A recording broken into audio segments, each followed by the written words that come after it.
We're live. Morning, Chairman. everybody. Yes. A couple of things for the agenda today. First of all, the sheriff was out late last night. He will not be able to make it to staff meeting this morning. We'll try to get him into your offices or maybe at the meeting tomorrow, have him talk about some of the protest issues that are going on. Today, there's three main items. One, we have a township policy issue that Justin Wagoner will present to start.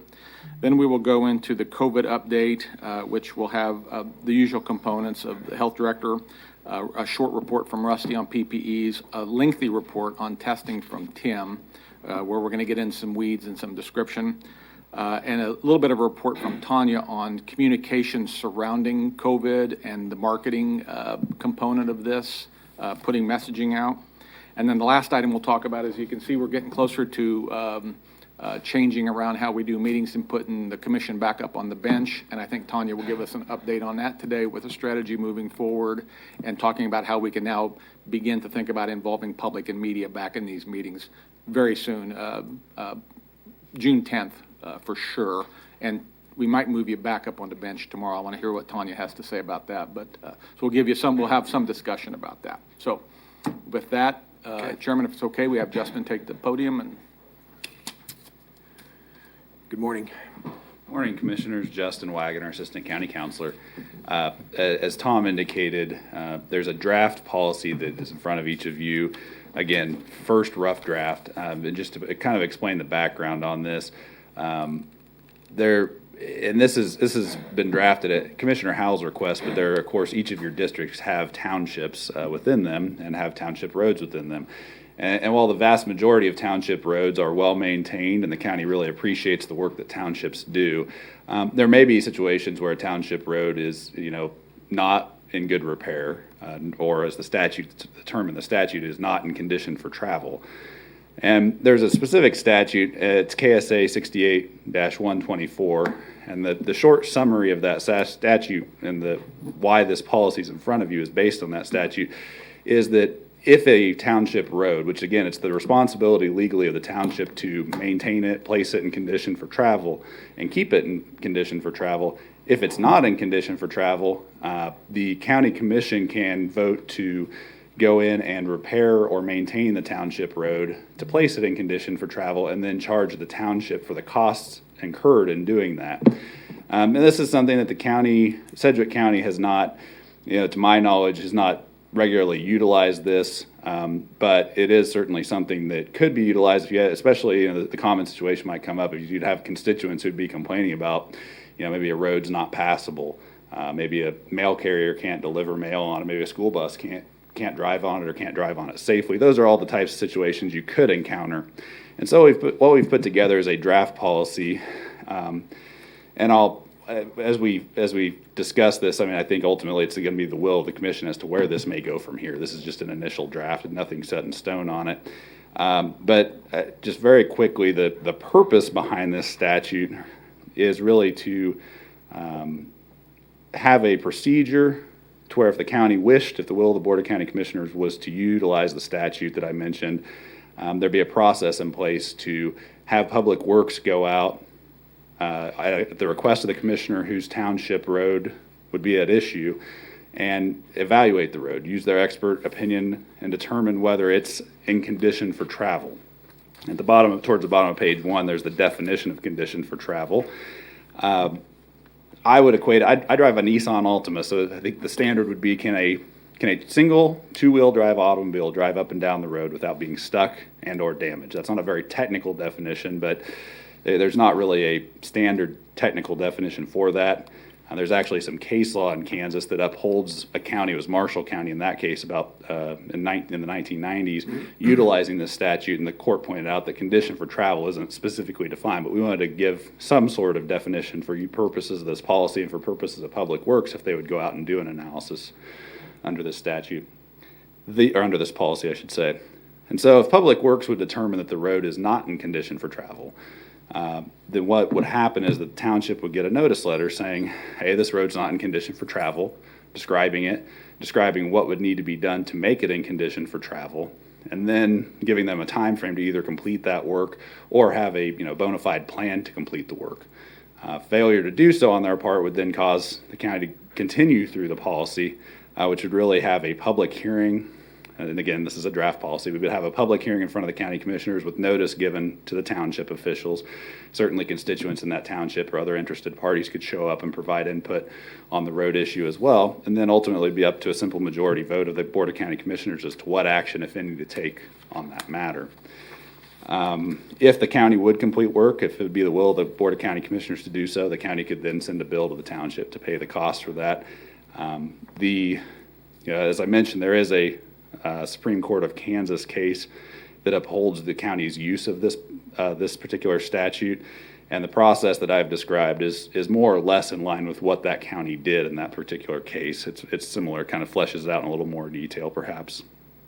And it's also worth noting this policy would not be for continued maintenance of the road. It would be placing it in condition for travel. The township would still have the legal responsibility to maintain it after any work the county would do. For example, in that case that I mentioned, it was a dirt road. In that case, there was an argument that the road and the Board of County Commissioners in that case found that the road was not in condition for travel, and so the county delivered rock to the road to make it a rock road because it apparently was not passable in its prior state. At this point, I will mention in terms of, I think open it up for questions, discussion. David Spears is here as the County Engineer and Director of Public Works for any input or questions you may wish to get from him. Also, at a staff level, we talked about the possibility, and this is really at your discretion as to how you prefer to go from here, but one thing that staff had mentioned was the possibility of seeking input from the Township Association. There's a Sedgwick County Township Association that kind of works on behalf, I guess, if you will, of all the various townships within Sedgwick County, and maybe sending them a draft policy of this to get any input or suggestions from them. Because, I don't think this is intended to be a heavy-handed approach, but rather to have kind of a standardized process, if you would choose to adopt it, as to how to approach this issue. And I'd be happy to stand for any questions, Commissioners. Mr. Al, go ahead. How do we plan to communicate this to our townships? Is that for me? I'm sorry. I'm just asking. If we're going to change a policy that affects them, we need to be sure to communicate to them, and how do we plan to do that? I guess I'll look to Commissioner Howell for that. Commissioner. All right, thank you, Chairman. I thank you for the question. I don't know that we have to do anything, but I think it'd be gracious for us to put, send them a notification letters letting them know that we have adopted a policy that they ought to be aware of. I believe there's 27 active townships in Sedgwick County, so it wouldn't be too difficult to send them a copy of the policy that we're either contemplating or that we've adopted, and letting them know that this is out there. Just communicate through sending them a letter would be fine. And that's enough, you think? Well, again, so the Kansas statutes anticipates this type of an action, and what we don't have in Sedgwick County is the framework by which we would implement that statute. So all this is basically laying out a process by which we would exercise our authority under the Kansas statutes, how we would do that if we chose to do that. So this is creating some framework. It's clarifying that the tools in the toolbox. I don't know that we would ever have to use this. If we ever did use it, it would be very rare, in my opinion.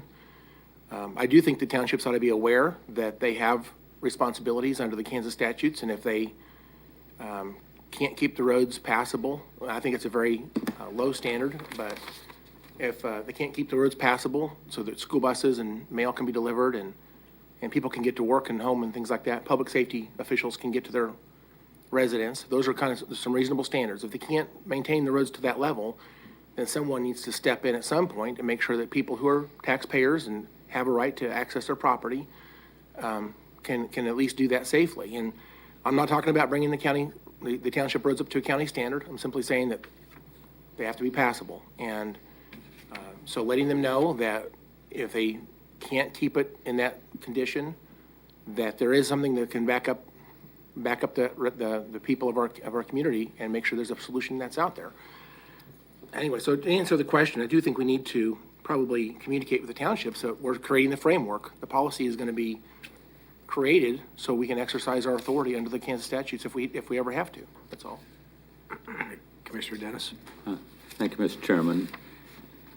I guess I have about half townships in the county, so it's something that interests me very greatly. But as we talk about on step 5, the initiation and review of the township road, I would think the first step that we'd take, rather than the commissioner asking the engineer to start doing a study, the first step we would take would be to notify the township that there's a problem out there in this road, and if, as a result, we're going to initiate this. The second part of that is, if we are going to initiate something, that costs the county some money to even initiate the study. So the township, if we do this, the township ought to be notified. Not only are we going to initiate this study, but the study, the cost of it's going to be billed back to the township just as any repairs would at the end. So I think there's a couple more steps that should be done here to make sure that the township is ultimately responsible, so it ought to start with a notice to the township. And then if we do have to get involved, any costs whatsoever that's involved in that need to be billed back to the township. Thank you. Commissioner O'Donnell? Thank you. Commissioner. Thank you, Mr. Chairman. David Spears, you might be able to answer this question. Don't we have a summer meeting with the townships like that when we go to Lake Afton in the evening? Is that still going to occur this year? Yes, that's the township summer social. Yes. Then by law, we have to have a annual meeting Right. every February. Right. When is that social still going on? Don't know. Okay. And all the townships together and kind of have a open dialogue with the townships on this. And if they are going to do the summer social, I think that'd be a great time for us to bring legal, and the 5 commissioners could be there with our townships, and we could have just an open dialogue, because after Commissioner Dennis, I think I have the second most townships in my district, and I do see a lot of value in this, truly, Commissioner Howell, because we've all run into issues where citizens are concerned about their road or their ditch and not get a lot of movement, and you and your staff are always so good to help, truly. But we do have limits on what we can do. So I would love to have this dialogue with the townships, and if they have the summer social, I think that'd be a great time for us to talk about it. If It's not, usually been in August. right. So I think timing-wise, that'd be fine for me if they're still going to do it. If not, we can wait until next February and have this meeting. They sponsor that event. The one we sponsor is the one in February. Right. Absolutely. So thank you. Commissioner Howell? Thank you. So with that in mind, I don't know that we'd be appropriate to discuss this at their meeting necessarily, but certainly at ours, we could do that. But that's February next year, assuming that happens. But I think that the question that Commissioner Cruz asked and the comment that you made, Commissioner Dennis, I'm not sure it's the same topic. I think what I thought Commissioner Cruz was asking is how are we going to notify townships that this policy exists? And to me, that's more of letting them know we're creating the framework to say if we ever wanted to exercise that authority that the Kansas statutes gives us under KSA 68-124, that this is how we would do it. That's all this is. And so, again, I'm not suggesting that I don't know that they're going to really like the fact that we can do this, but the statutes have already given us that authority. The question is, how would we do that if we ever chose to go down that path? This policy just lines out a framework or a process by which we would, in fact, exercise that authority under 68-124. I see Mike Papoon has something he wants to say. I was just going to say, Commissioner, you're exactly right. I mean, we have the authority right now under law to do this. All this is doing is making it more defensible from a legal standpoint if we ever decided to exercise this option. And we tried to keep the policy as simple as we could, Commissioner Dennis. There's nothing, just because we have a policy like this doesn't mean you wouldn't direct your Public Works Department to always contact the township before ever doing anything. I mean, it would only be common sense, I think, for them to get somebody on the phone and say, look, their commissioners are complaining about a road. They're asking me to go investigate it. Would you know, and they may very well at that point say, we know about it, we're going to fix it, and it wouldn't even initiate any part of the policy. I don't think you put every little step like this into a policy, but I think this gives us a great framework if we ever did, and we may never use it. I don't know that we've ever And done one thing this. I might add to what Mike said is, Commissioner Dennis, on your comment about I think, as Mike mentioned, that first step could be taken, we could certainly amend the policy to add it in, or it could be taken outside of the policy. There's nothing that would prevent that. We would not be able to bill them for Public Works' review of the road. It's only if we have to go in and repair it, like, actually add rock or do grading or that kind of stuff. I don't believe we could bill them just for them going out and looking at the road. But I do think that what Mike said is it's really a framework that's intended. And Commissioner Cruz, when you asked the question about notifying townships, I think all the things that have already been mentioned, if this policy is going to be considered by the Board of County Commissioners, there will be a county commission meeting where certainly there's a whole array of options, whether it's reaching out to the Township Association, reaching out to each one of the townships with a letter, an email, whatever the case may be. Staff could do a number of things, and they could certainly show up and be present or provide comments ahead of that meeting to staff or commissioners as well. So, I think there's a number of things we could do to reach out to townships, but I think it would be a good idea to do that, certainly. Commissioner Cruz? Thank you. We have authority to do a lot of things, but that doesn't mean that we need to craft a policy, put it in front of commissioners at a staff meeting and say it's okay. I think it's important for me to talk to my townships and say, hey, just because we can do this doesn't mean that we're just going to shove it down your throat. So to me, don't take my words out of context. I think it's important to be good partners. We're partners. This is what we do. So we should talk about this with our partners. Commissioner Howell?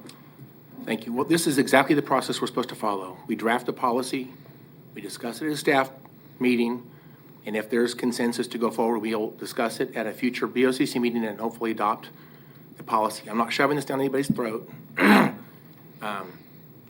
I do talk to my townships, but there are some things out there that are persistent and are not being addressed. And we have the authority, someone has the authority to make sure that people can get home from work or get to work, and public safety servants can get, or professionals can get to those homes when they're called. And school buses can pick up children, and on it goes. That's reasonable expectations for anybody who lives on a road that's maintained by government. And when the folks that have the responsibility to do that are not meeting that standard, and people can't safely get home, that's what this statute anticipates. That's why it's there. And all this is giving us the framework by which we would exercise that option, which I think would be extremely rare. Just so everybody understands, I have made many, many phone calls. Excuse me for my voice. I made many, many phone calls to my townships trying to resolve these issues, and sometimes it works, but sometimes it doesn't. And people sometimes are very desperate and extremely frustrated, asking us as their county commissioner to intervene in some way, and we have no power other than 68-124. This is our power. And if we're never willing to use it, we're not willing to have a framework, then I can tell those folks is, I'm sorry, there's nothing we can do. This creates, if you will, an opportunity to say, we're going to talk to the townships. We hope they continue to solve this problem. But if they hit a dead end and there's nothing else that can be done, then we will do this. And we will do this. And by the way, this is not talking about a study. I think that's the wrong word. We're asking our public works to go out there and take a look at the road. Probably I would anticipate one person from staff to go out there and take some pictures, measure the distance, write down some notes, and write down what is the problem. I'm anticipating this to be 100 yards here and 150 feet there. This is areas of the roads where water tends to settle, and it gets extremely, sometimes there's 2-foot ruts, and you can't get through. And so we're not talking about an entire mile, we're not talking about huge expenses, we're talking about being responsive to a dynamic problem that happens from time to time. And so if the process is extremely lengthy, or if we're talking about enormous expenses, that's not what this is all about. This is about saying, well, there's a section of road people can't get home, and it's a short little section, and the township has responsibility. We've asked them to do it, and they continue not to solve the problem. Eventually, we have the option to step in and solve the problem. And into the costs. By the way, we do provide many services to townships. All kinds of services we provide, we don't charge them for. Engineering oversight, and on it goes. But the costs to actually repair the road will be borne by the township. That's what the statute tells us. So we can charge it back to the township. So there's no cost to other taxpayers across the county to actually pay for the repair of that township road. So I don't know why we would not adopt a framework, a policy by which we would exercise our authority under 68-124. And by the way, this doesn't spend any money. It still has to go before the BOCC as a resolution that we will talk about what needs to be done, and we have to vote. And if a majority of the commission at that point says, yes, we need to go in and fix that road, then that's what will happen. But this is a process that gets us to that point. Thank you. Okay, I have a couple questions. So, this is related to the payment. At first glance, first I've seen this.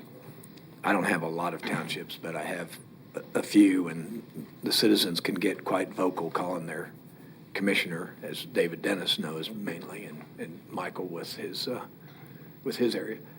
So does this, on its surface, it looks like this kind of is a license for citizens to say, well, I've had this problem forever, and so now I don't have to deal with my township. I'm going to go right to my commissioner and make that commissioner be the mediator and be the decision maker and all that. I mean, that's just a perception that I see. Second thing is, I don't think there's anything defined in here that says exactly what you just said, Commissioner Howell, about this is just a small section of the road that's really damaged.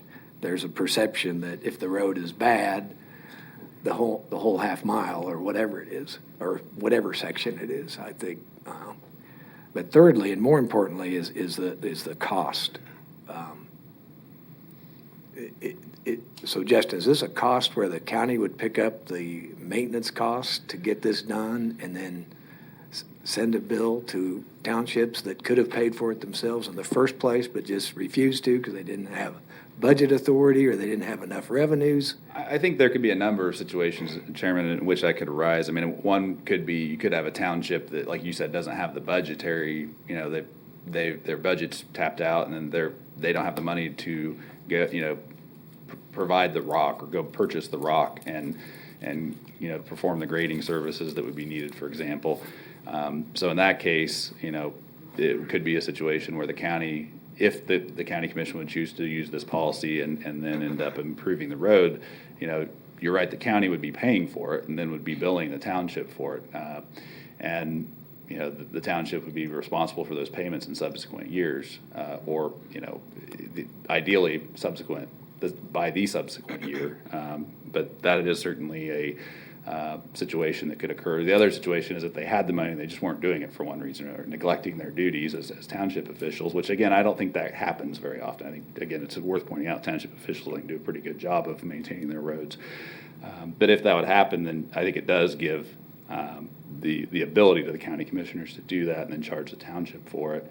It's worth pointing out, you mentioned the budgetary aspect, that lawsuit that I mentioned, one of the arguments the township tried to make is cash basis law, that they can't incur debt, because townships can only incur debt for buildings, they can't for roads. But the Supreme Court in that case said that was not a reason that they could get off the hook for paying the county the bill that was due, because in that case, Marshall County actually had to go, their county commissioners had to go and sue the township.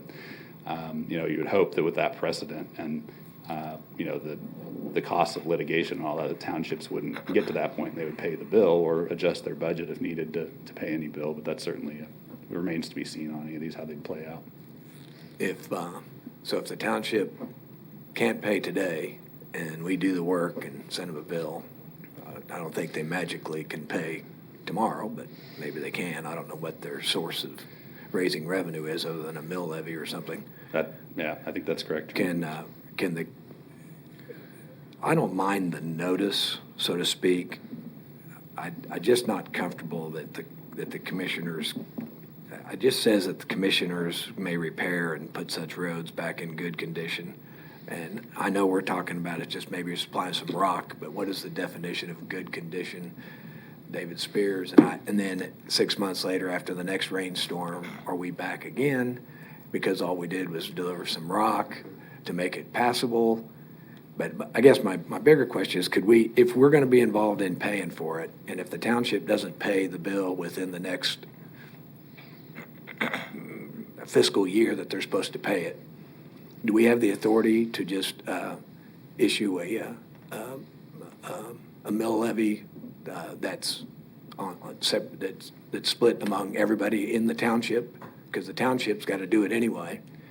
Is there an automatic kick-in that, okay, you got a $5,000 bill, and if they don't pay it, then $5,000 is milled among all of the residents in that township. That way the residents know that their township leadership better be doing their job, is my theory. And Chairman, I don't know the answer to that. I don't believe we could do what you're mentioning specifically. There might be options, and I haven't had a chance to research this in depth. There are some debt set-off statutes that apply, not only to taxpayers, but also they could apply to other taxing subdivisions. I'm not going to say that we could for sure do that, but it may be an option. I'd have to research that some more. I can certainly get back to you on that question. If you would. Sure. I mean, if we're going to look at that, I just don't want to, I don't want to say, well, then the commission's going to decide if they're going to go ahead and levy or something.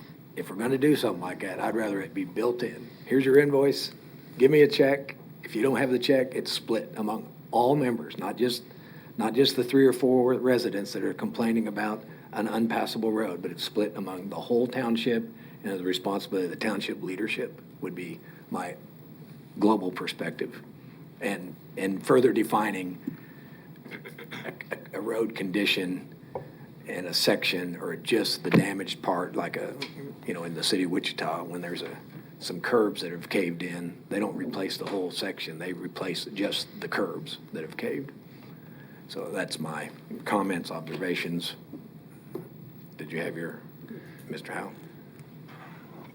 Yeah, I do. Again, just want to ask, I have some comments, but let me ask Councilor Papoon one question. We can do this right now without this framework. We don't have to pass this. I can draft a resolution today. I can ask Public Works, I guess, to go out and take a look at a road and give me an opinion. I'd anticipate we can draft up a resolution and bring it before the commission today under 68-124 right now. But we don't have a policy saying how we would do that. Is that reasonable to say it that way? Yes, Commissioner Howell. I mean, if we had an impassable road in our township at this moment, any one of your commissioners that might have that township could ask the engineer to do exactly what this policy is saying. The engineer could say, yes, it's impassable, and if the township refused to do it, this board on a majority vote could just go ahead and order it being done and assess that cost against the township. Our ability to collect from the township is just much better if we have a policy that we're following that puts everyone on notice, including the township, of the process that we're going to use if we ever did that nuclear. I mean, that's a nuclear option. We've never used it. I don't know how long Dave's been around here, about as long as possibly anybody, and I don't know if we've ever even done anything like this before. Certainly not anything that we've charged the township for. So the chance of this happening in the next 20 or 30 years is probably pretty remote. But having this policy and working with the townships certainly will probably do a long way in educating them that the policy or that the law exists, and that this could happen, and hopefully encourage them to make sure that the roads are passable. Well, let me just go on and say our residents expect us to lead on this issue. They have called us. They've done everything they possibly can within their power. They've attended township meetings, and they've made phone calls. Sometimes the township officials won't return their phone calls. There's nothing out there that can bring a resolution to this other than county commissioners exercising our authority under 68-124. Let me just say, I had a school bus tip over one of my township roads. And that school bus, I don't know if it happens all the time now, but at least there's times where they refuse to go down that road any longer because it's not safe. We had a dump truck that tipped over on one of my township roads. And it was shocking to see that, but it did happen. It was a while back, but my wife, when she was headed to church one time when I was actually at work, was going down one of these roads and actually got stuck so deep she had to get out of the car to make sure the exhaust pipe wasn't stuck in the mud, but she was standing up to her ankles in her own, she was on her way to church. It happens. I know people get stuck on these roads. In fact, Mr. Spears and I, our Director of Public Works, and I have gone around our township roads just to take a look and see what's going on out there. And there's times we had to back up and we had a 4-wheel drive. We chose not to go through because it looked too scary to go forward, so we had to back up. You shouldn't have to own a 4-wheel drive vehicle to get to your house. And I'm very concerned about there are people out there that want to call 911 when they have an emergency, and we're not sure that we can get to their homes. This has gotten out of control, and we have the authority to address it as county commissioners, but we're refusing to do so. All this does is set up a framework by which we can, in fact, address those issues. And in not a heavy-handed way. We're creating a very low bar saying if you drive a two-wheel vehicle, you can get to your house, you can get to work, school bus can get to your home and pick up your children, you can have your mail delivered, and public safety folks can get to you if you call 911. That's not unreasonable. But we as county commissioners have situations we're not addressing out there, and our residents deserve someone to step up and lead when that happens, and it has been happening. I cannot believe we will not pass this policy today, or not today, but push this onto an agenda and pass this policy. It's irresponsible for us not to do so. Commissioner O'Donnell? Thank you, Mr. Chair. I'm not saying I'm not supportive of this policy. I think the examples that you gave, Commissioner Howell, are the exception, not the rule. I think at least the majority of townships that I come in contact with do a very good job of maintaining the roads and being responsive. So I think we want to be careful not to punish all the townships with maybe over-regulation because of a couple of bad actors. However, what I would like to see the commission do is have Mr. Spears get with the townships, or have someone in Public Works get with the townships, say we want to talk about this policy and see if we can't address it at their summer social when we know they're going to be meeting in just 2 months. I think that'd be a reasonable position for the commission to take, because there is merit to what this resolution would do. But I do not feel comfortable doing it without speaking to all of my townships personally, and I think we should have a robust discussion with every township in Sedgwick County convening before we pass it. And that's all I'm asking, and that's only a couple months away. So, and I think we could get the majority of commission to say that today. If we all, Mr. Chairman, could go on record to say that we'd be good with that, let's get it on the agenda. Yeah, that was my initial question, so absolutely. Good, I agree. Thank you. Okay. Commissioner Howell? Mr. Chairman, this is our chance to review this policy and make recommended changes. If there's something in the policy that says, I don't think it shouldn't be 15 days, it should be 20 days, or should be a second letter of notification to the township, or whatever it is you want to change, that's our chance to talk about that, to create, if you will, some discussion about what the policy actually says today. I intend to put this on the agenda for a public vote. If I don't get a second, then you guys can be responsible for not passing this policy. I've worked on this for 6 years trying to solve these problems. I've worked with our counselor for several months now on this policy. I think it's a good policy. If you have a reason why it's not good, please tell me what that is. Do I think the townships are going to love the idea that we are creating, if you will, structure around this statute? I don't think they're going to love it, but it needs to happen. Our residents need a solution, and they need leadership in the county commission. When the statutes give us the authority to step in when that situation gets that desperate and that frustrating, gives us the authority to solve the problem. I can't believe we would not pass a policy. And if you delay this till middle of the summer, which may or may not even happen, or next February, it is unconscionable. There's situations out there right now that need to be addressed. I'm flabbergasted that we're sitting here debating whether or not we should pass this policy. The reason it's in front of you today is to find out, if we pass a policy, what do you want to be in there? That's why it's in front of you today. It needs to come before the BOCC on a future agenda. Mr. Manager, unless someone makes changes that we need to continue to draft the policy, I would like this on the next BOCC agenda, please. Thank you. Okay, I will, you've been working on it for 6 years. I've been working on it for about 16 minutes. Yeah. So I will tell you that under condition for travel, it ought to include the standard of quality of a township part or parcel of the damaged road, not the road. Perfect. The third line should say, does not mean that a township road has to meet, said the damaged section of the road. I think there needs to be a whole section about emphasizing the payment returned back to the county of all monies, with or without interest, and remedies of such when it's not paid. If they can pay it after we bill them, I can't believe they can't pay it today ahead of that. But that's their own deal. I want to hold harmless that the county is not responsible for any liability of damage or your wife getting stuck or your school bus tipping over, the county is held totally harmless. The county has no future liability to come back in 30 days or after the next rainfall or snowfall to automatically redo the same thing. Those are just 16 minutes of looking at your 6 years of work.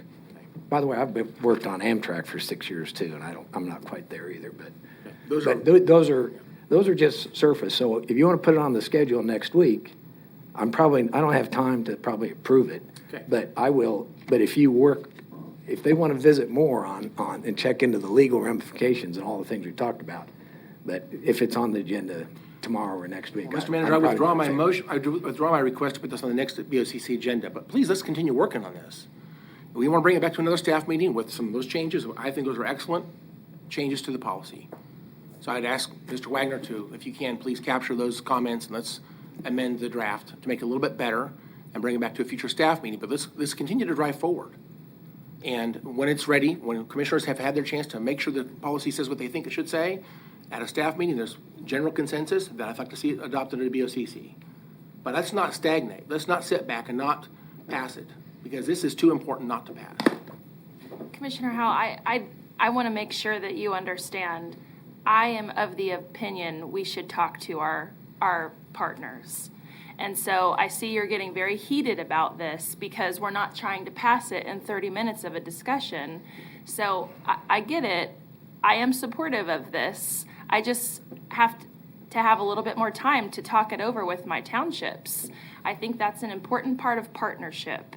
And when I say shove it down my throat, I kind of feel like you're here today. You're very animated. You're getting very upset about us not wanting to say, okay, it's approved right now, because that's just not, I don't believe, how we should be passing this.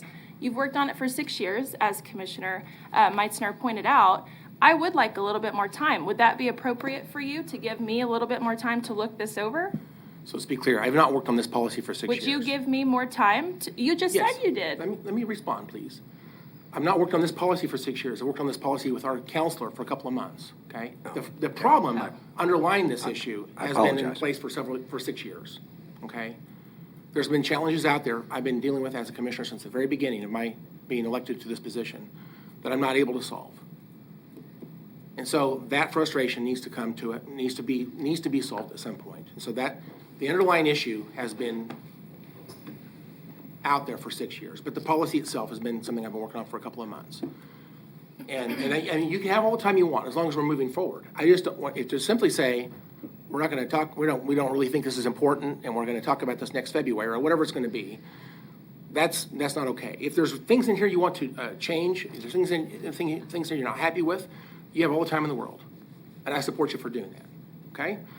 I just don't want to sit back and say, I don't like the policy, we're not gonna do anything. No one That's said not that. That's not okay. No one said that, Commissioner Howell. Okay. All right. Oh, One final comment. Thank you, Mr. Chairman.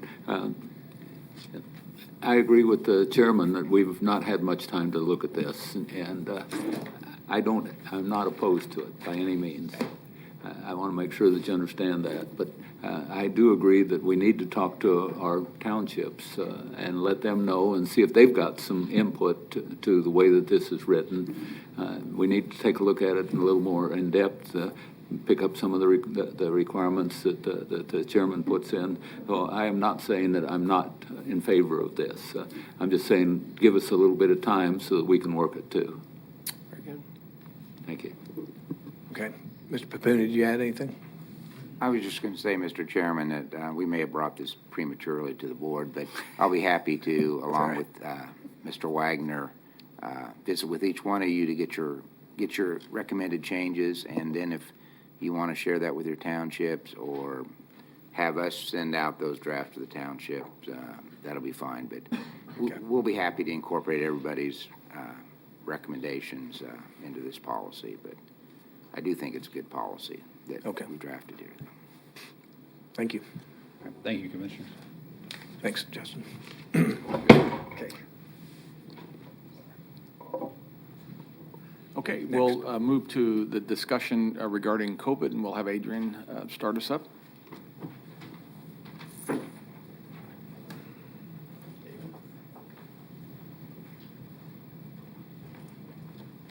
Good morning, Commissioners and Board of Health. Adrienne Burns, Sedgwick County Health Director.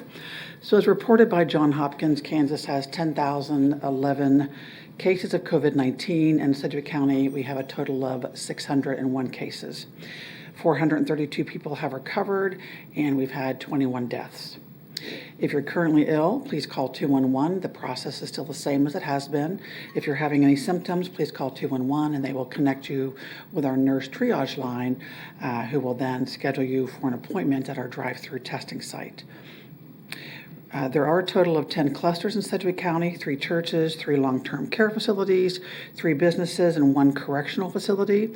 Just as a reminder, a cluster is defined as 2 or more non-household COVID-19 cases in any particular place and time. And clusters are active until all cases have been recovered for 2 14-day periods. In the 14-day period, is a incubation period. So 2 of those have to have been cases have to be recovered for 2 14-day periods, and then the cluster is considered closed. And since COVID-19 can be extremely serious for our older residents, we will continue to reach out to any household or any facility that has our older residents in it if there is 1 case or more, and we will facilitate testing either by going there ourselves or working with the staff at the long-term care facility to make sure that everybody is tested. And as a reminder, we'll continue to test every week. Any asymptomatic person that works in a long-term care facility, works in a correctional facility, works in any type of medical facility, just have to call 211, let them know that you are a medical provider or work in corrections or law enforcement, first responders, and we will test you weekly if that's something that you would like to have done. So right now, 5 clusters have closed in Sedgwick County, 3 businesses and 2 churches. These clusters have a combined total of 46 cases. We still do have 5 active clusters, including 1 church, 3 long-term care facilities, and 1 work release facility. As our community continues to open back up, it's important to remember that the public health measures and recommendations that we have been sharing from the beginning are still important to follow. So if you are out and not able to maintain 6 feet of distance, in a store or even outside in an activity, it's important, it's still recommended that you wear a mask. And when you can, maintain that 6 feet of social distancing. Continue with washing hands and keeping your hands away from your eyes, nose, and mouth. And there is no vaccine or approved medication to treat COVID-19, so we need to really be diligent in continuing to follow these recommendations throughout 2020. That way we will get through, or at least in the beginning of flu season, and see if we have that wave, the second wave, as is a concern. We may or may not, but it's important to continue to practice all the things that many have been doing since the beginning that have had an impact on our community. And with that, I'll answer any questions. Adrian, I read somewhere, the state, or maybe you issued, was there an average age of the people affected, or maybe that was average age of death? Was it like 70 years old or something? The deaths are, 85% of the deaths are over 55, and it increases as someone gets older, 75 and older. Okay, all right, thanks. Commissioner Dennis? Thank you, Mr. Chairman. First of all, report back to the board. Last Friday, I went over to the testing site. I spent a couple hours over there Friday morning watching, observing what's going on. We have very professional individuals working in there. They have even comm care folks there in case someone experiences some kind of a crisis, and that has happened from what I understand. We have sheriff's officers there and they have come in handy a couple of times. So I want to make sure that we extend our appreciation to the sheriff for doing that.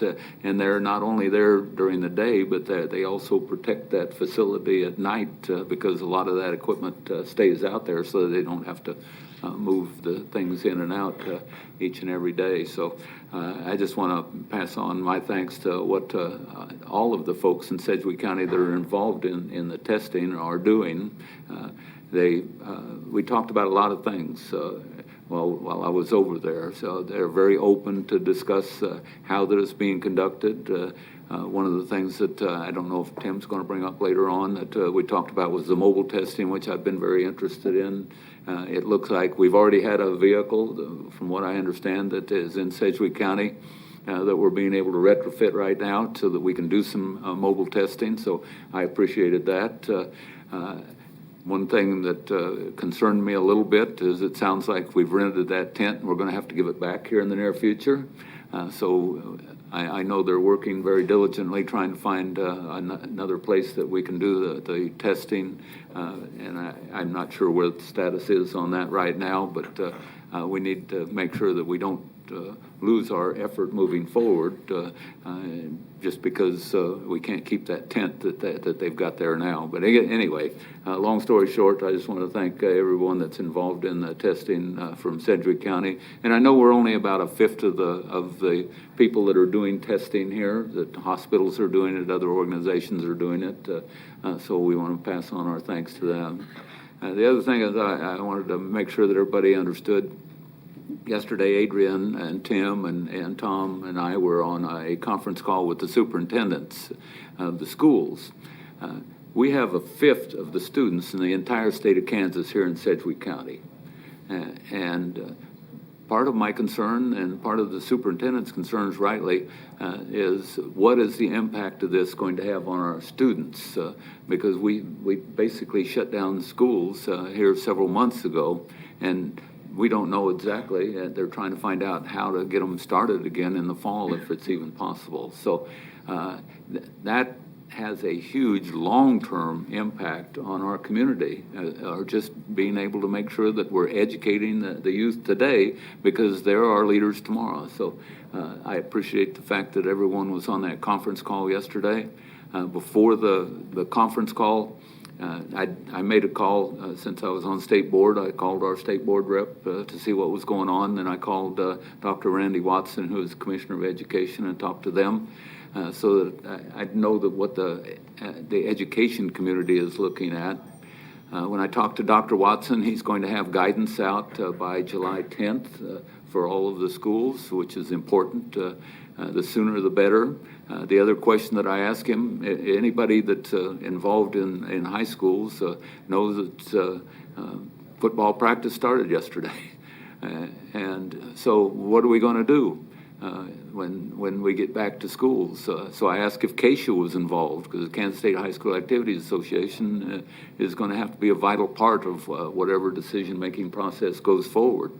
And what I passed on to him, I announced for Northwest High School, if we have a Northwest Bishop Carroll game, it is standing room only. There is no 6 foot between anybody.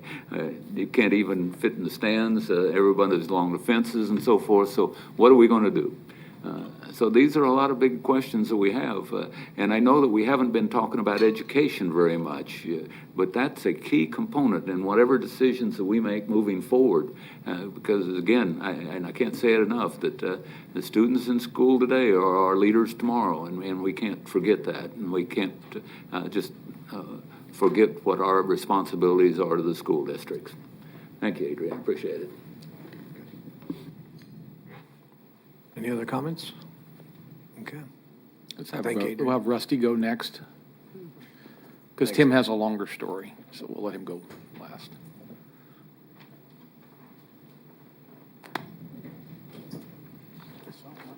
He's here physically. Yeah.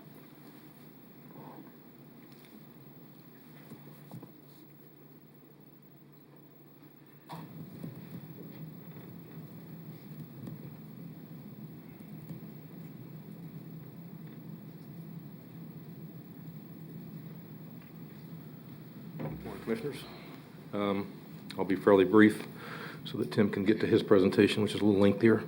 To give you an update on the Emergency Operations Center and protective equipment.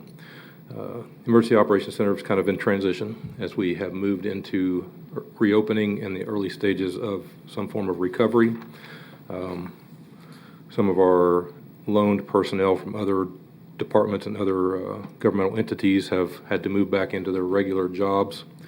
So we're kind of in transition. Our logistics folks who have been running that for well over 60 days, approaching 3 months, have had to move out.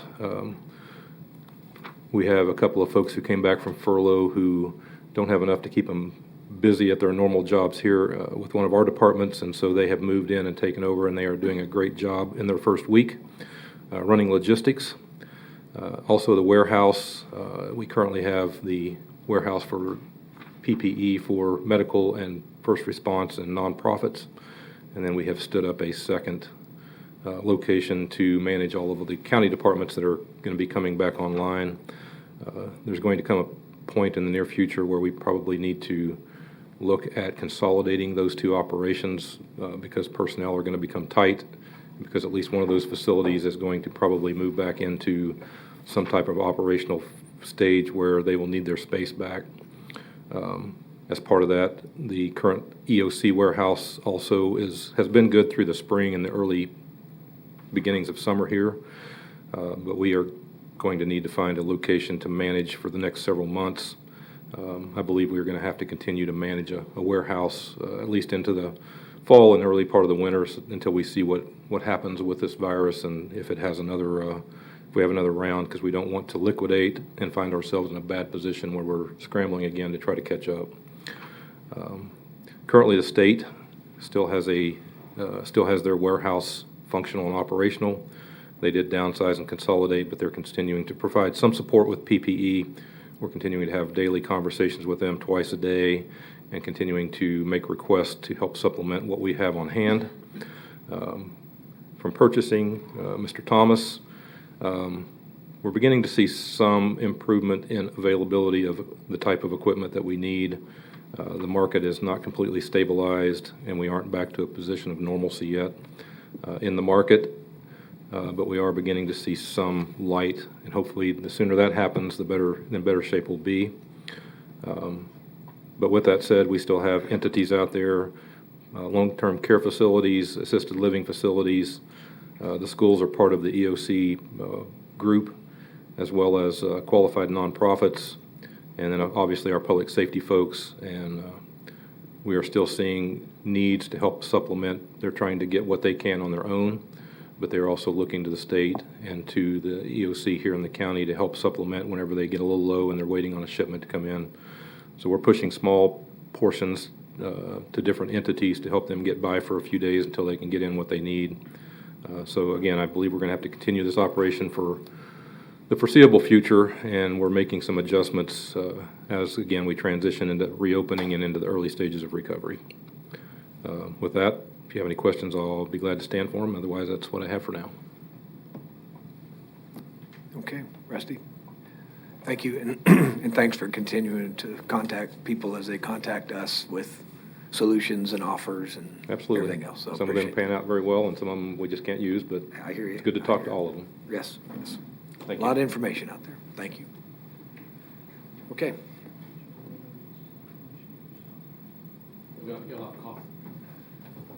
You'll have copies coming around. Thank you.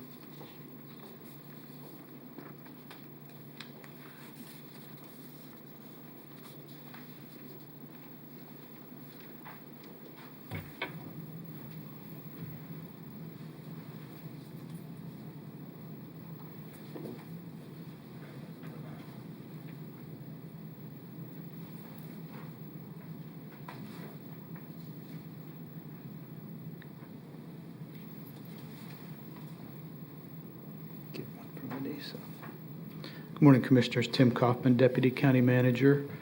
I'm here to talk a little bit more about testing. I've got some information about a lot of different types of tests and the way that we plan to do them. And Commissioner, thank you for coming out last week and taking a look at what the staff do. Staff have been doing that since late March, and they've been doing a really nice job, so thank you for coming out and observing them. I'm going to talk about the comprehensive approach that the health department intends to take. They're a bunch of scientists, and they're going to take a scientific approach to this work. They've got a multi-factor testing plan, and I'm going to talk about 4 different types of testing, and then touch a little bit about what may be coming in the future. But we'll talk most, and as most of our conversations have been to this point, it's about the traditional public health testing that goes on. The health department does that work in coordination with and on behalf of KDHE, and they do it as part of their mission to protect the public from health threats. And so the testing that they do is really the first phase of that test, trace, contain, which is what health departments do, and that's what public health does with public health threats. And so we'll spend a lot of time talking about that traditional public health testing. We're going to talk about the nasopharyngeal swab random sample study that we've got scheduled for later this month. We'll talk a little bit about mobile testing and some remote community testing sites. We'll talk about antibody testing, and then also a little bit about the future as we go forward. In terms of traditional testing, I think that the health department acted and responded quickly. They took their first sample, did their first test on March 6th. We had the first case reported in Sedgwick County on March 19th. That was the result of a test that was conducted by one of our community partners. Someone else in the community who conducted that test came back positive, and then we ran our first drive-through on March 23rd, and we've run that either 4 or 5 days every week since then. So lots of folks have had an opportunity to drive through that testing site. A couple of different topics that we've talked about in here in the past that limited our ability to do testing initially, and that is the swabs and then lab capacity as well. Swabs are just limited in availability. They were very limited, particularly in March and April. We saw long delays. We saw cancellations of orders. We saw some of our orders get redirected to other parts of the country where there were more cases going on, higher population density, that sort of thing. So we lost out on swabs, which inhibited our ability to do some testing. And so we looked at some non-traditional channels to find supplies, including WSU Tech. They work with different vendors than health departments work with. And so they were able to identify some sources of swabs that others hadn't tapped into yet, and so they helped us. And the state worked with a number of dental labs to use their 3D printers to create swabs, and so that was very helpful as well. And in terms of lab capacity, initially we primarily relied on the state lab, and they had limitations as well. There were resource limitations. They didn't have as many testing machines as they would have liked to have had, and they didn't have the staff available to run tests for the duration of each workday that they would have liked to. Some of those things have cleared up. They're able to test more volume right now. But we also looked again at non-traditional channels, and Senator Moran was very helpful in giving us a lead on a lab that's going to help us, particularly as we do that large-scale random sample test. And again, KDHE helped manage the flow of and the requirement for supplies through testing criteria. So initially, needed to have a fever and 2 other significant symptoms before you were eligible for your test to be processed at the state lab, and so that limited the number of folks that could sample. And then as time has gone on, as materials have become more available, as their testing capacity has become increased, they've kind of eased up the restrictions there, and so we've seen the ability, as Adrian talked about, to do asymptomatic testing of asymptomatic individuals if they work in healthcare or in public safety. We've been doing that for a number of weeks now. We've also been doing testing of asymptomatic contacts. So if someone's positive and they have a contact with someone who's asymptomatic, that asymptomatic contact can go through our testing process. And we are prepared to begin asymptomatic testing of community members this Thursday. So we'll talk about it with you today. We will talk about it with the community tomorrow, and we'll have 211 prepared to get folks scheduled then for Thursday sampling. Folks in the community we'll probably try and test, still, our primary focus is going to be people who have symptoms. We want to test them first and give them priority. We'll probably be at about a 25% ratio for asymptomatic folks. We'll reserve slots, and if those fill up, then we'll defer them to a later day, and we'll manage that mix depending on what kind of response we get from the community. Again, the priority will be our symptomatic folks, but if there's a great demand for asymptomatic folks and we can manage that flow through our process, we'll shift that number to higher than 25%. We talked a little bit earlier about the drive-through current site. We have been doing this at West Central. We rented a large tent that was able to protect folks from the sun and the rain and that sort of thing.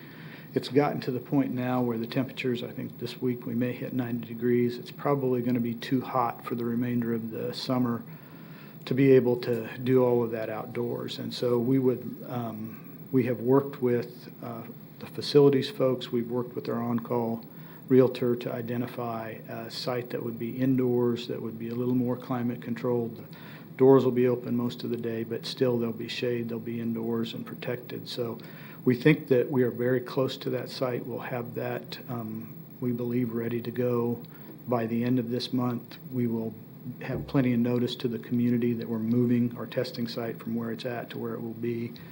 And so we're very close to getting that done, but it's time to give our staff a little bit more protection from the weather, so we're going to do that. And I think Adrian touched a little bit on the disease containment unit. There's been a lot of attention focused on the drive-through testing that goes on, but that disease containment unit does a really important function in terms of testing as well. They are designed to go into locations where individuals can't necessarily leave. So long-term care facilities, group homes, corrections institutions. We don't want those folks may not be appropriate for coming to the drive-through, so we've got individuals that will go into one of those settings and they will do testing. Long-term care facility is an example that we've talked about a couple of times. If there is one positive case in a long-term care facility, we can go in and test all the other residents, test all the staff, and do that in place so that those folks don't have to leave. So they do a very important function as well. And as we've talked about constantly, this is a community effort, this testing process. The community has conducted of the, now Sedgwick County's over 11,000 individuals tested. Community's tested about 81% of those folks, and they have been responsible for, they tested about 75% of the folks that come back positive. That kind of makes sense because, again, the health department has focused primarily on symptomatic folks. And so some of the other institutions that have been able to do testing may have tested some asymptomatic folks, and it just makes sense that we would see a higher positive response rate to the folks that we test. But every one of those folks that test positive come back to the health department and are epidemiologists and disease investigators, and they do the tracing, the contact tracing for all positives. It doesn't matter where the test happens. Even if it happens in a hospital, we'll still follow up on that positive test. And so the health department plays a unique role in the testing process because they do all of that follow-up work.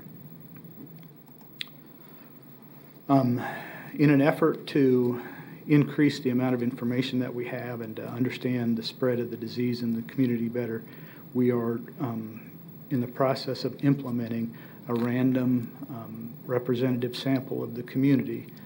We are going to schedule about 1,600 individuals so that we can achieve 1,401. That's a statistically significant number of samples in our community that should give us a 95% level of confidence in the results that we get.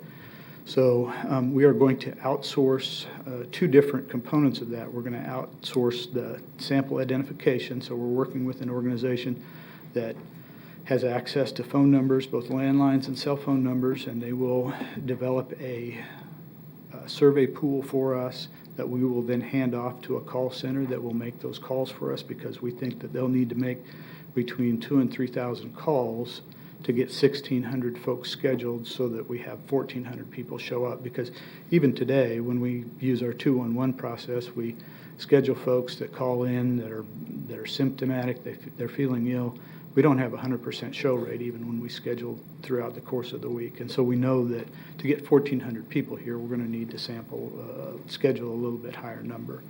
But one of the important things that we'll need to do, and we'll work with communications to make sure the word gets out.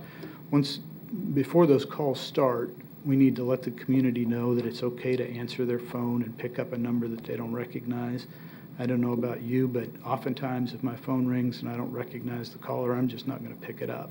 So we're going to work with communications and some partners in the community to make sure that we get the word out that your phone may be ringing, and we'd really like you to pick it up. And when you do, we'd really like you to come in and get tested as well, because that's what gives us the data that's going to help us understand this disease even better.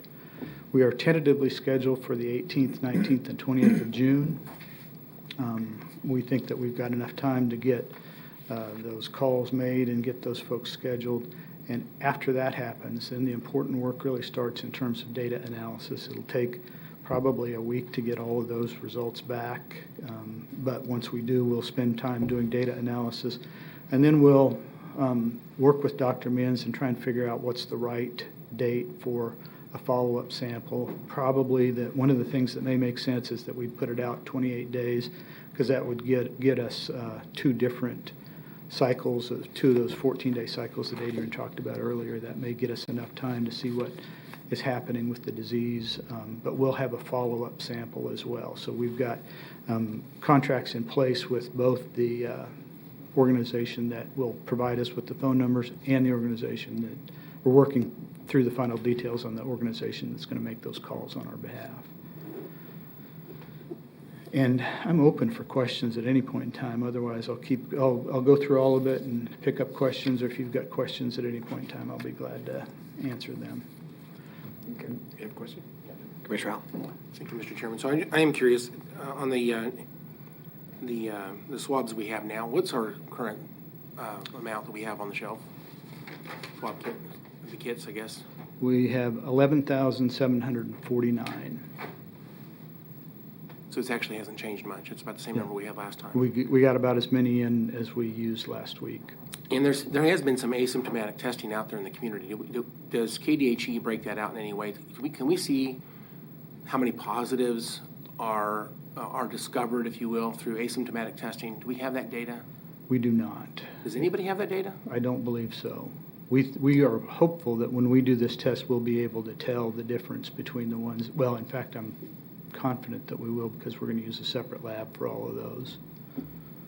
Well, overall, we have from the 15,392 tests on our website that we say that have been conducted by all test sites. We have 601, as what Adrian just briefed us earlier. That's about 4% of all those are tested, and we don't know what percentage of those people being tested had symptoms. We don't, because the community isn't necessarily reporting that data. So that's, I mean, for example, Health Corps, I know their primary mission was to provide testing to anybody that wanted it, regardless of symptoms, right? Mm-hmm. And we know that they, at least I heard at one point they discovered 5 cases. I'm not sure what the total number is now. And I believe the Health Corps has actually stopped their testing. Is that correct? They're no longer doing that now? I'm going to let Adrian answer that question.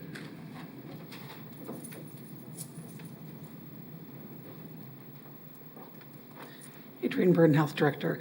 I need to confirm it, but I have heard that we're hoping to extend it for one more week. I'm just curious, is there just not people that want to be tested, or what's the status? Well, I mean, what's changing over there? They were definitely seeing a reduction in the number of people that were showing up to be tested, but it was also an original agreement they had with the commercial lab Quest with a number of sampling supplies that they would provide for them. Okay, so curiously, this last week, for example, can you please talk about how many folks we've tested at our test sites?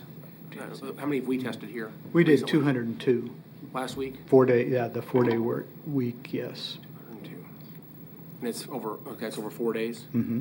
And that's still following our requirements of having 2 symptoms, unless they're one of these. You said if they are asymptomatic, but they were in the presence of someone with COVID-19, they would still be tested? Asymptomatic contact that was asymptomatic, or health care, public safety first responders.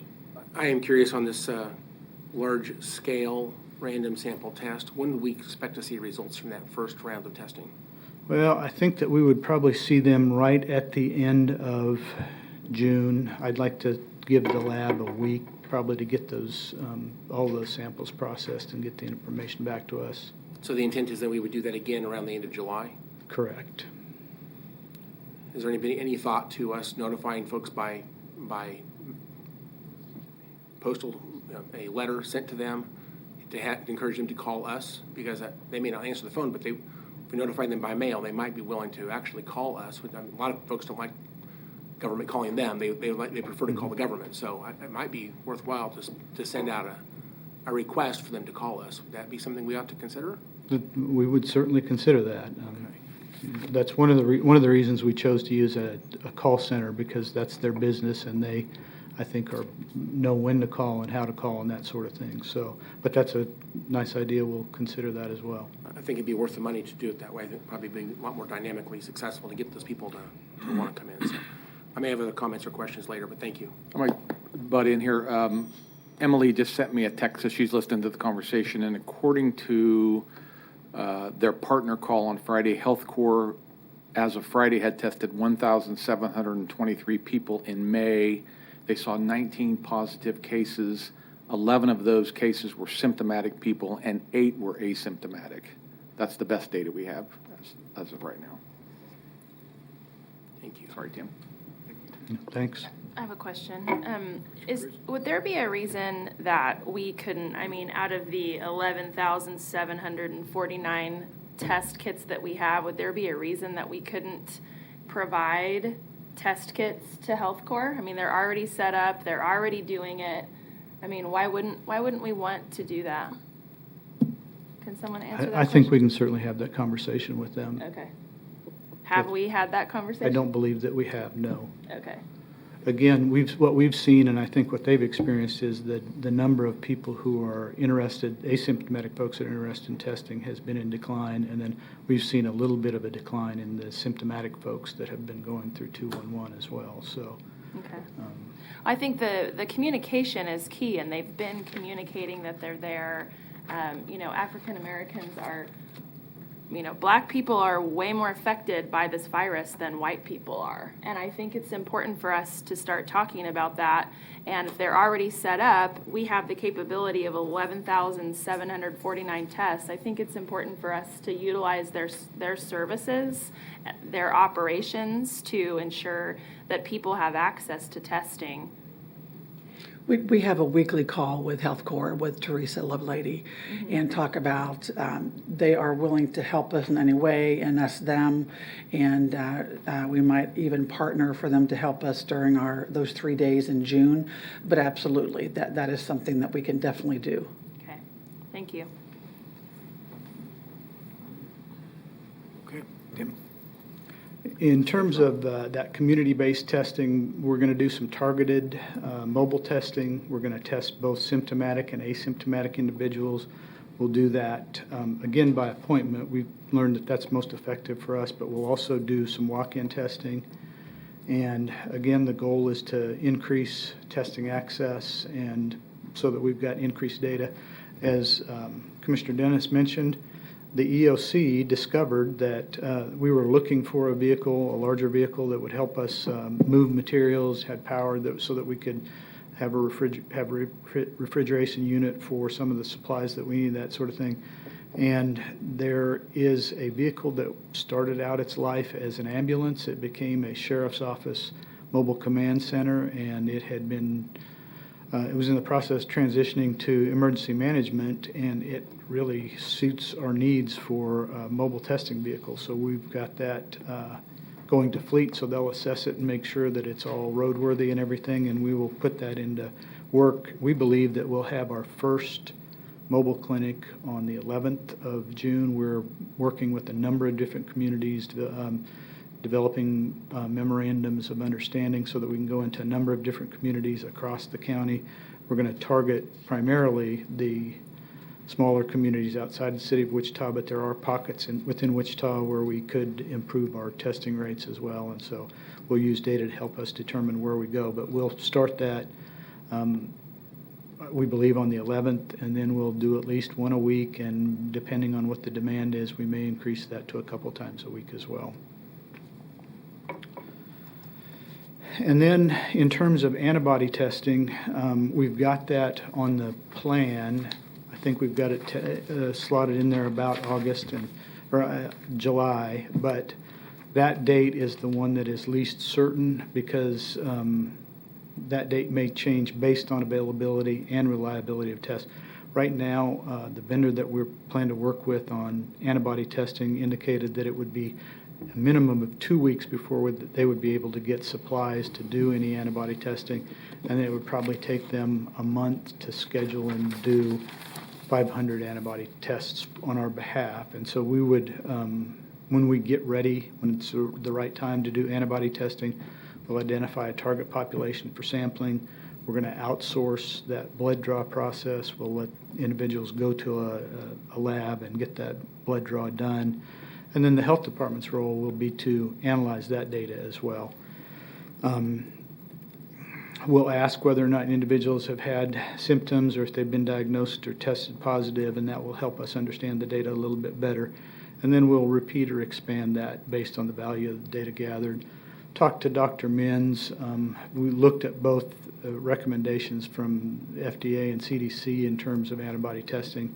And Dr. Menz reminded me that really the antibody testing is testing that's designed for physicians to help understand the clinical, to develop some clinical diagnosis information. And so we're really going to use his guidance to help us figure out when is the right time to do antibody testing on our community. But we do have it on our plan. We intend to get to that, but we want to make sure that when we do it, it's effective and it's helpful to physicians in particular. And then last, I'd like to mention the great unknown, the future of testing. New tests are being developed frequently. New styles of testing are being developed. There's a great deal of community interest and interest in partnering with the county and for tests in the future.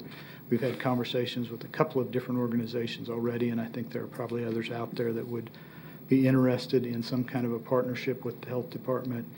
And our plan is to integrate these new approaches into this overall plan, and then we'll evolve this plan as strategies and new tests and technology improve going forward. And we'll do that. I have a Gantt chart that is impossible to show you. We passed out some of the information on it. It does not extend out the timeline. It runs through, I think, September. I will email that to you so that you can get a better look at it, but that's probably the best way to show it to you is to send it to you by email. But I'd be happy to answer any questions about the testing that we've done or the testing that we plan to do.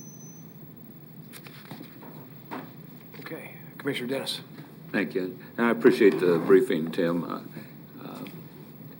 You know that I've been a proponent of antibody testing all along, and I'm still a proponent of that.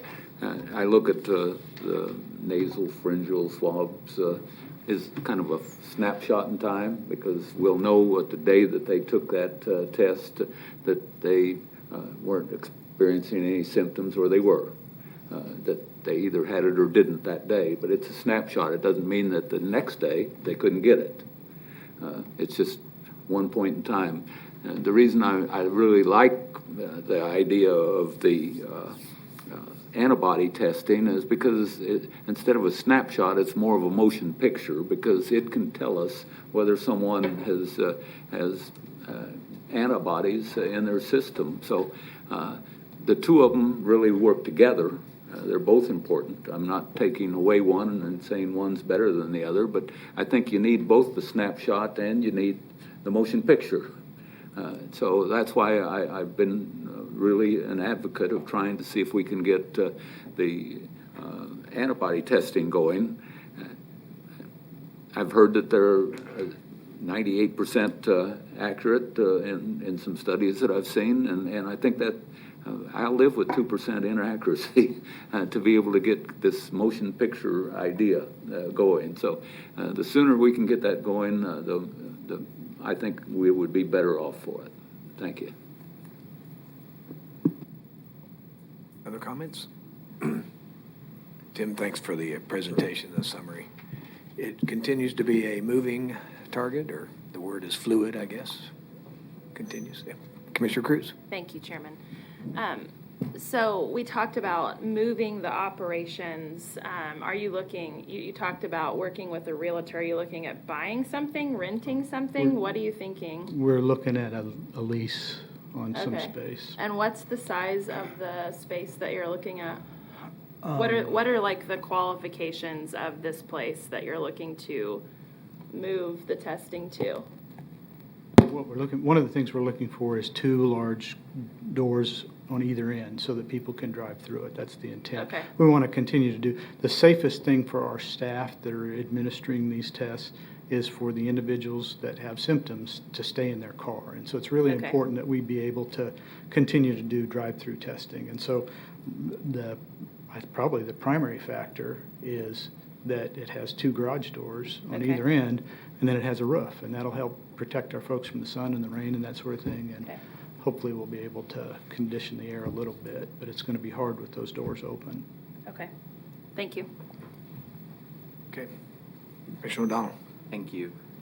Tim, did we look at like an old fire station or something for that? Did we have anything available? We have looked at some of the things that we have in our inventory, and they didn't quite Okay. work, and so we went beyond that. Well, I trust you guys to do whatever you need to do, and it sounds like time's of the essence. So do you need us to pre-approve it, or does the manager have full approval to go ahead and sign a lease? Sure. We will do that, sir, and we'll keep you aware of everything we do. Well, that's fine. I just, like Tim mentioned earlier, 90-degree weather and wearing the hazmat suit, I can't imagine how miserable that is. I mean, it'd be like, I always feel bad for people at Disney World walking around in the costumes in the middle of the summer. I mean, it'd be that similar amount of heat, and these are healthcare professionals, so we need to do whatever we can to keep them. So I hope you can find something really quick, and I'm sure there's things available in the community. We believe we're very close to a new location. Fantastic. Commissioner Howell? Thank you, Mr. Chairman. I just wanted to echo the comments of Commissioner Dennis. I think his comments on testing are spot on, and I think we ought to do what we can as a community to move towards antibody testing as an option. I know that there's a lot of desire for us to manage this within our own services or whatever, but I think we ought to be looking at possibly contracting that out. I think it'd be much more dynamic, allowing third party just to provide that service, and we would essentially pay for the costs. But I think that would be maybe to some limited amount, and it needs to get started, but I think we should get started. I know we've talked about this for numerous weeks now, and we're still kind of just in the same spot. So I don't know how we move forward.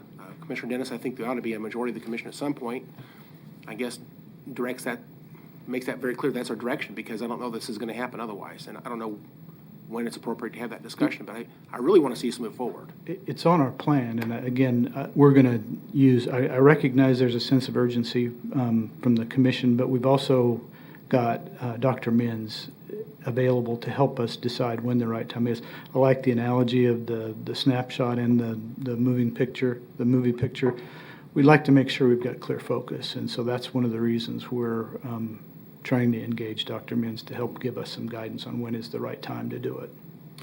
But we do have it on the plan. Yeah, tomorrow we're going to talk about CARES money, and we have a few items that we want you to consider to approve. We could put this up there tomorrow, and as to Tim's point, there's going to be a lag time between ordering, receiving, and implementing.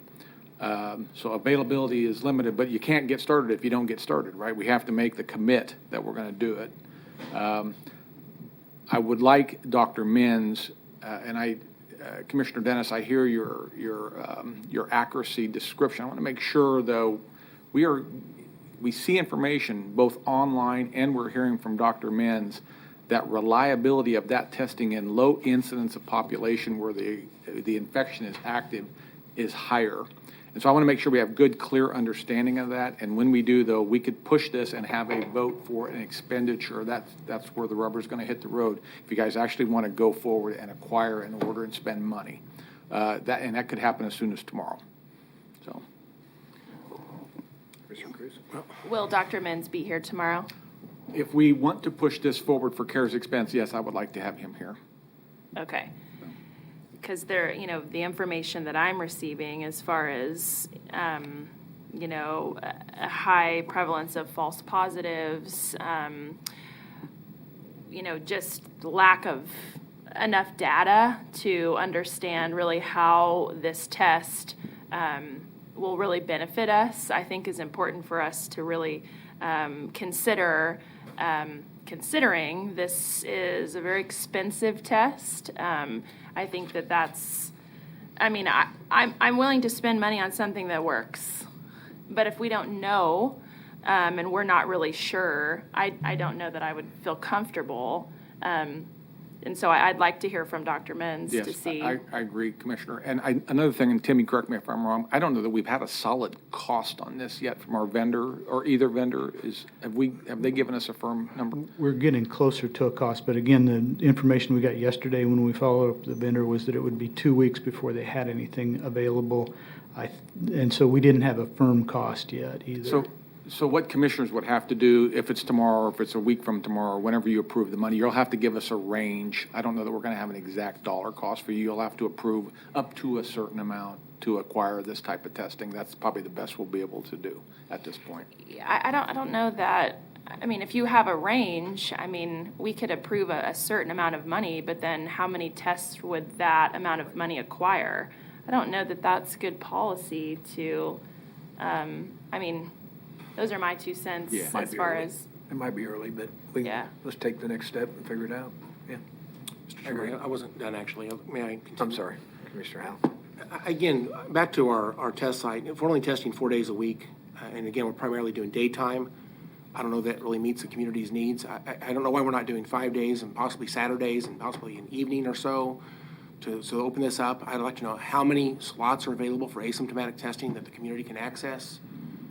Right now, if we're only doing 200 in a week, that's not satisfying. And I just think we need to do more. And especially now that the community is open economically, there's going to be people out there that are very concerned that they may have been exposed. We ought to have a way for them to get tested if they have that concern. And so it's more important now than ever. And so I'm concerned we're not doing enough. As a reminder, last week was a 4-day work week because of the holiday, and so we were open for 4 days. The week before, we tested 6 days. We tested on Saturday because we didn't want to go 3 days without testing. So I think our staff are really committed to making sure that anybody who meets criteria and who's interested in testing has the opportunity to test. Now we're opening up for asymptomatic folks. As I said, we'll probably reserve about 25% of the available slots. The configuration that we have on West Central would allow us to do up to 600 in a day.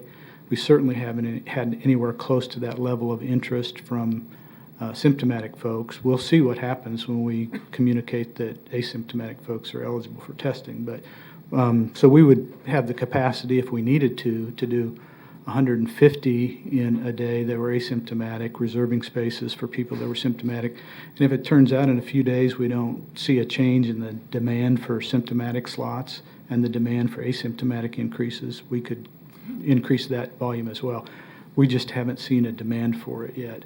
And when we discovered that the asymptomatic demand that Health Corps is seeing is starting to diminish, we hope that we fill a need when we start to do our asymptomatic testing as well. I apologize for not remembering the holiday, but you're absolutely correct, and thank you for the explanation. And I do want to extend my thanks and my appreciation for our great staff. It's not about their desire to do this or not do it. I know they're doing a tremendous job. I just think that the community itself needs to have this available to them, and that's my concern. Especially as the economy is opening up, this is the time for us to really step up and make that available, and that's my concern. So thank you. Commissioner Dennis. Thank you, Mr. Chairman. The thing that I saw different over at our health department than what I saw on TV, I did not go over to Health Corps, but I saw it on TV, parking lot full of cars trying to get tested.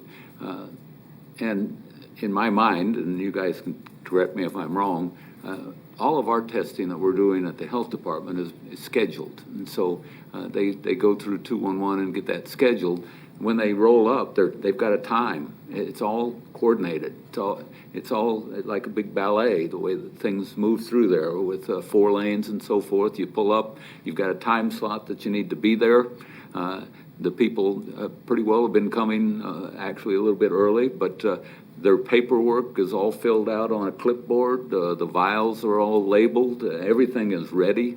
When they pull in, they've got safety everywhere. And no one moves through that tent unless that they're directed to move through that tent. And when they get to their final location to get tested, everything is there and ready. So I think that's really an advantage to what I saw over at Health Corps, at least on TV. And I don't know that Health Corps, whether they had some pre-planning or not, but I appreciated the pre-planning that went into what the health department was doing, because it orchestrated that so that they just moved through so smoothly. Okay. Tim, thanks for the information. Appreciate the update and the hard work. Please thank the staff, as been thanked by others. Okay. And Next. Tanya will wind us up.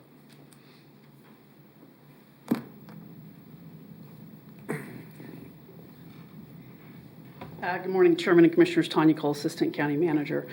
As you recall, Commissioner Cruz and Commissioner Howell held a meeting with the Black Alliance on May 14th to discuss several topics surrounding COVID-19. And one of the significant topics of discussion was the communication education with the African American and Hispanic community.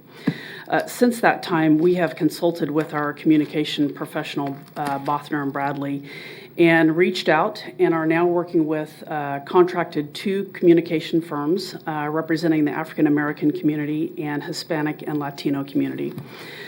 We are currently working with CML Collective, and that is Christina Long, who represents the African American community, and AB&C Bilingual Resources, and that is Claudia Amaro. These firms, they're both communications and marketing firms, are assisting us with making our public awareness campaign and outreach implementation. So these firms will assist us with making our work more culturally relevant for these communities.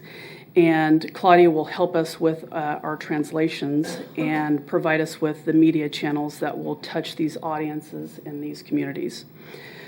Communications recently also has a contact through the Wichita Chamber that will start to work with the Vietnamese community as well. Again, just to touch base on what our 3 campaigns are, that is general awareness, so our healthy behaviors.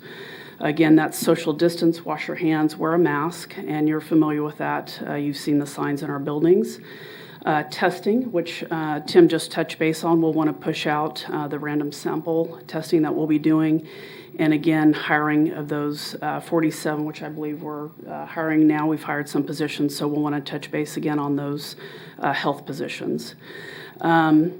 As well, last week we reached out to COP Media, which is a media buyer, and they will help us assist us with best methods for traffic for our campaigns, and they'll help us with the analytics for buying those media campaigns. And so we're looking into digital, radio, social, print, and television. And so we are meeting again with these 2 groups. Again, that's CML Collective and AB&C Bilingual. So we'll have a meeting again this week, and we'll close it out with COP Media at the end of this week and hope to start getting this stuff out at the beginning of next week. So I'll be glad to answer any questions that you might have on this campaign of public awareness. Yep. Commissioner Cruz. Thank you, Chairman. I don't have any questions. I just want to say thank you for doing this so quickly and reaching out to the folks in our community that can reach these audiences. I appreciate you doing that. Thank you. Yes, Commissioner O'Donnell. Tanya, what's our budget for marketing? If you recall, I came to you with a $25,000 budget, and I'll be real honest with you, we will probably have to increase that just based on the conversation I had with Cop Media and understanding hitting all of those media outlets with the digital, the print, all that. So we will likely have to come back and request some more. Yeah, makes a lot of sense. That seems really low, especially for as detailed this is going to be, especially when you're looking at hiring a media buyer. And I know COP, and they're great. When I was in sales, I loved working with Bonnie and Nicole and their whole team. So they're totally professional. It sounds like the two companies that are selected for the two different demographics we're searching for sound very professional as well. But then outside of that, are we doing a marketing campaign in general that might just be for other parts of the community that might not hear it in those segments? And what do we think that budget will be? I think it'd be good if we said, we want 0.5% of this budget to go to marketing or something. I think it'd be good to have a benchmark of what we want to spend for marketing all of this. And actually, thank you for asking that question. What I didn't hit on is our print media. And so what we want to do is hit the cities just outside of Wichita. So we're going to hit, the Derby Informer, Ark Valley News, Times Sentinel, Clarion, hit some of those smaller, our small cities outside of Wichita to make sure that we're, touching everyone, and so we'll hit that print as well. Anything that we can do with billboards, Google Ads, social, Facebook. Have we looked at maybe doing mailers to our districts? We have not talked about mailers, but if that is something that you're interested in, we will certainly we add know that. we could at least get it to the houses. Sure. If we did send out some mail Sure. about this to the citizens. So it's something to talk about. Absolutely. Yep. I will add that to the list. Mailers is not something that we had talked about, but we'll absolutely add that to the list as well. There's few ways to get into people's mailboxes. Yep. Thank you for that addition. Yeah. Thank you. Tanya, also, I know you just spun off all the newsletters, but I assume Active Aging is one of those as well. We will add that as well, yes. I didn't have that on there, but we'll add that.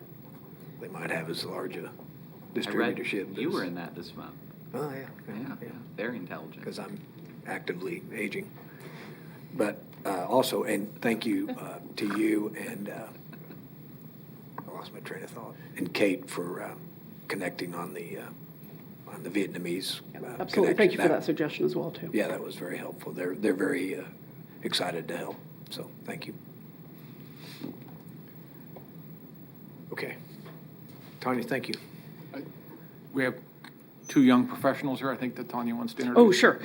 Yes, as you're aware, we have a management intern program that's been running for about 30 years out of the manager's office.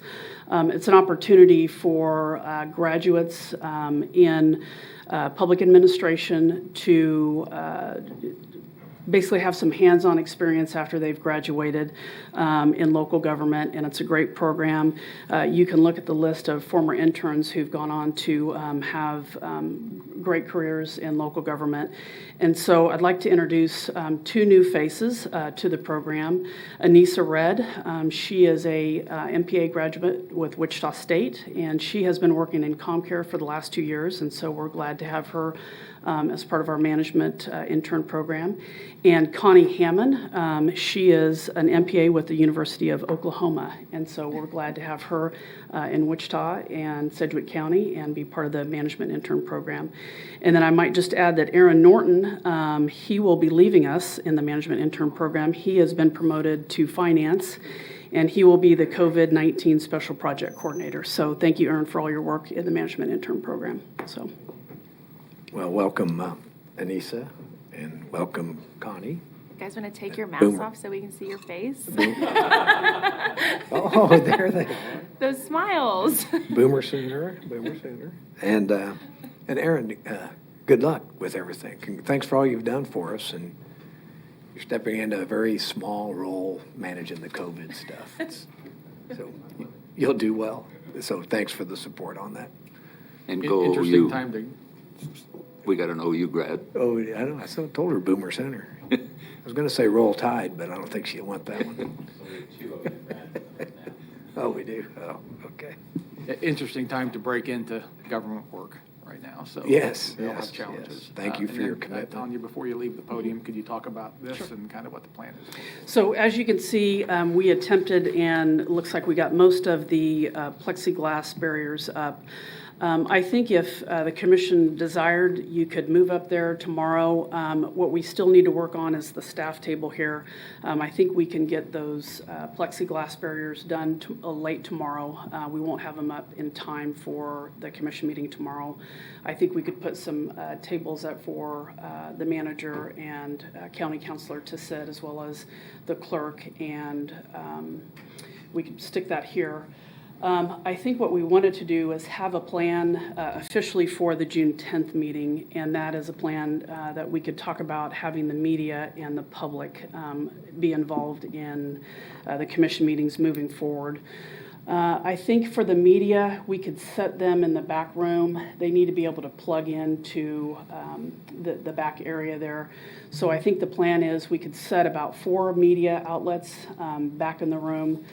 As far as public entering into the room, we still want to keep that limited, and as well as social distance. One of the alternatives that we talked about is having the public schedule and make appointments to come into the commission meeting. And we can do that through the manager's office. They would be allowed to come into the meeting and, make a comment at the podium. However, there would still be limited seating in here, and I think the public would still be able to watch the meeting, of course, via Facebook, YouTube, and KPTS. But we would still want to, again, limit seating long-term, again, because of the gatherings order.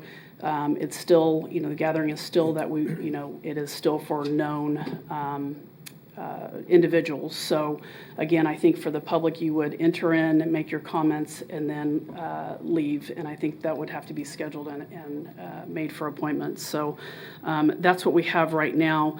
The other thing that we can do, and we've talked about, is doing a simulcast comments, and we could look into that as well. That is that the public can come into the building. We would have an off-site location where we would basically do a WebEx meeting. You would be able to see the public through this TV here, and they can make those comments there, so they would not have to enter into the chambers here, but still be able to provide those comments. So I'll leave that to discussion on how you'd like to proceed. But again, I think we could have you at the bench tomorrow and then officially June 10th. And also give the public the opportunity, if they have the capacity and the technology, to WebEx in to this meeting from their homes too, and allow public speaking there. Some people don't have access to that equipment, which is why it's important that we have some component where they can come in here physically and go to that podium. So we're working through that, as Tanya mentioned, the scheduling component. Commissioner Meitzer, Commissioner O'Donnell, you remember from your city days, the city always scheduled public meeting or public comment in advance. I think it's good policy right now with the state of the pandemic to do that. I don't know that would keep that forever, clearly, because one thing that people like being able to come in here and speak ad hoc. They really like that. I just think with managing the capacity of this room right now, that's not necessarily going to be doable for the next few months. So just things to think about, and we'll take any, if you have ideas on how you want that to work differently, we're all ears. So thank you. Well, we've had anything from 3 public comments to 90 plus over the last 5-6 weeks. So not sure how come, I'm not sure the most efficient way to do that, but thanks. The plexiglass looks good. I'm glad that I know we're doing it. I mean, even though we're known to each other, we wanted to I think we collectively wanted to avoid masks, and this was the best way for us to still practice the distancing. And I think I just continue to hear that distancing seems to be the key component in trying to manage success on this virus. So thank you, Tanya, for all the work you've been doing. So, That's sir. Okay. Any other comments? Or nothing? I have something else I'd like to ask about, if it's appropriate. Okay. Thank you, Mr. Chairman. I have someone who's asking me about planning for Independence Day parades. It's after the Ad Astra phase-out date, so I'm curious what our position would be on planning for a Independence Day parade. Being in one, or somebody No, just I mean, wanted- there's organizers that are asking whether or not they should continue to plan for, or go ahead and just cancel it because of the date so close to the phase-out date for the Ad Astra plan. I don't know what to tell them, so I'd like to just have, I guess, some guidance there if anybody has an opinion. Ad Astra plan, as of now, they would probably be able to do that. So, but that always can change. I mean, they're meeting tomorrow on other stuff, so who knows? Okay. We've had a number of those kind of conversations, people saying, hey, I'm going to do something the end of July. Can I do it or not? And they're like, well, it's. This sounds like, as Commissioner Dennis talked about before, we had this conversation yesterday with schools about the future, and it's very difficult to forecast the future with a virus in the community. If the numbers stay consistent and we continue to see what we're seeing and we move through the phases of the plan, yeah, it would be allowed. But you have to put the qualifier under. Commissioner Dennis and Adrian did it a number of times yesterday in the conversation, that if the virus reacts differently, we have to react to that. The county can't ever be put in a position of guaranteeing what's going to happen in this health environment. So it has to be fluid. I think they can plan, and if everything continues to look like it is today, and we move through the remaining phase or two here yet, I think that's, think they should plan for it. But if the numbers change. Right. So I guess if I can summarize what you just said, if everything stays on the path we're on right now, it's possible, but obviously things can change, and so they need to understand the risk of planning in that direction. Okay. I think that's a fair response. And Mr. Chairman, I have one other comment, and I'd like to just say I did not mean to interrupt Commissioner Cruz, and I apologize. And I know I should raise my sign when I speak, and I failed to do that at least once today, and I felt like I did interrupt you, Commissioner Cruz. I did not mean to do that, so I do sincerely apologize for doing that. I don't mean any disrespect in any way. Thank you. Thank you. I don't remember you interrupting me, but I appreciate that. Okay. Anything else? Other comments? Okay, well, thank you, Commission, for and all the presentations. Thank you, staff, and we will stand adjourned.